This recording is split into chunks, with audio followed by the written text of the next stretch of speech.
On vous a prescrit une CPAP, mais vous ne savez pas vraiment quel appareil choisir? Avec cette vidéo, nous vous expliquons quels sont les 3 critères principaux pour pouvoir choisir la CPAP la plus adaptée à vos besoins. Premier critère. Si c'est une personne qui voyage beaucoup pour le travail ou qui reste à la maison, qui a un emploi normal où elle n'a jamais besoin de voyager. C'est le premier critère, parce qu'en fonction de l'utilisation principale que vous devrez faire de la CPAP, il y aura des appareils plus petits qui vous permettent de les mettre dans la valise, ou alors plus grands, appelons-les stationnaires, qui vous permettent de les laisser sur la table de nuit et qui vous permettent d'avoir une utilisation, disons-le ainsi, simple. Bien sûr, les appareils de voyage, étant plus petits, ont aussi certaines limitations. Par exemple, l'humidification. En règle générale, les CPAP de voyage, étant si petites, n'ont pas d'humidificateur, parce que malheureusement, ils seraient plus grands que la CPAP elle-même, et on perdrait donc l'avantage de la taille réduite. Les CPAP stationnaires, celles de table de nuit, ont en revanche un système d'humidification traditionnel, plus ou moins proportionné à la taille de l'appareil. Donc si vous voyagez souvent, assurément une CPAP de voyage plus petite, sans le confort de l'humidification. Si par contre vous ne voyagez pas souvent et que vous l'utilisez surtout à la maison, la CPAP traditionnelle convient très bien. Point 2. Le médecin qui vous a prescrit le traitement, est-ce un médecin qui vous suivra régulièrement ou pas? Cette question n'est pas simple à répondre, parce que vous ne connaissez pas encore assez bien le médecin, ou peut-être que vous ne savez pas comment il agira avec le temps. Partons du principe que la thérapie est chronique, c'est-à-dire que vous devrez la suivre en permanence.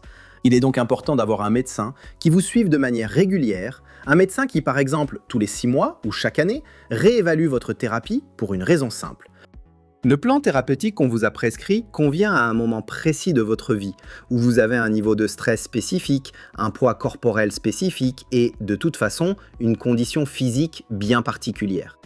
Toutefois, ces conditions changent au fil du temps, c'est tout à fait normal, et il est donc important que ce traitement soit constamment adapté. Or, il y a des médecins qui suivent très bien les patients.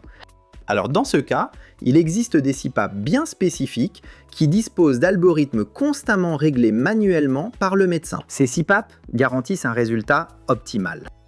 Toutefois, une bonne partie des médecins ne peut pas ou ne veut pas suivre le patient pendant trop longtemps.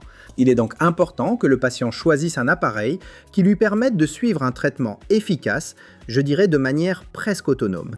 Ainsi, lorsque vos paramètres physiques changent, la machine s'adaptera. Si vous voulez découvrir quelle est la différence et quelles sont les machines, suivez-moi dans cette autre vidéo. Point 3. Vous aimez plutôt bidouiller un peu? Ou alors il vous suffit juste de suivre la thérapie CPAP et d'être content d'aller bien?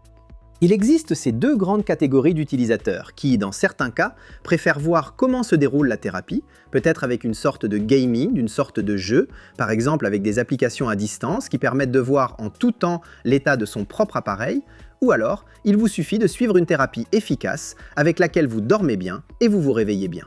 Bien, il existe des appareils qui ont tout cela. Et à l'inverse, des CPAP beaucoup plus simples. Dans tous les cas, le niveau des CPAP aujourd'hui est très élevé, donc ne vous inquiétez pas, plus ou moins presque tous les dispositifs garantissent une qualité de thérapie très élevée. Le choix consistera ensuite à décider combien vous souhaiterez dépenser pour bénéficier d'une série de fonctionnalités supplémentaires dont vous pourrez réellement profiter ou non. Donc si vous devez choisir une CPAP, il existe de nombreux critères de sélection, mais ces 3-là vous aideront à comprendre celle qui correspond vraiment à vos besoins.